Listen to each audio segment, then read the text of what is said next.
లోకంలో ఒక సామెత ఉంది, బావమరిది బ్రతక కోరుతాడు అని. అందుకే బావగారికి ఎప్పుడైనా ఏదైనా పెద్ద కష్టం వస్తే, బావగారు మనశ్శాంతి పొందండి, ఇంకా సంతోషంగా జీవితం గడపండి అని చెప్పడం కోసం అంచు ఉన్నటువంటి బట్ట తెచ్చి మహదాశీర్వచనంలో మొదట పెట్టే అధికారం ఎవరికి ఉంటుంది అంటే బావమరిదికి ఉంటుంది.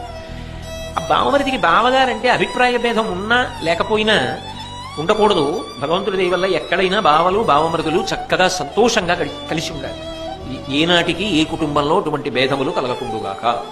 ఒకవేళ ఏ కారణం చేతనా కించిత్ అభిప్రాయ భేదం ఉన్నా కూడా తన చెల్లెలి పసుపు కుంకాల్ని దృష్టిలో పెట్టుకుని బావగారు దీర్ఘాయుష్మంతుడు కావాలి అని కోరుకునేవాడెవరు అంటే బావమరిది. మరి ఆ పిల్లకి అన్నదమ్ముడు కదా, కలిసి పుట్టి పెరిగిన వాళ్ళు కదా, ఆ కారణం చేత ఆ అక్క చెల్లెలు పసుపు కుంకాలతో ఉండాలని కోరుకుంటాడు ఆమె సోదరుడు.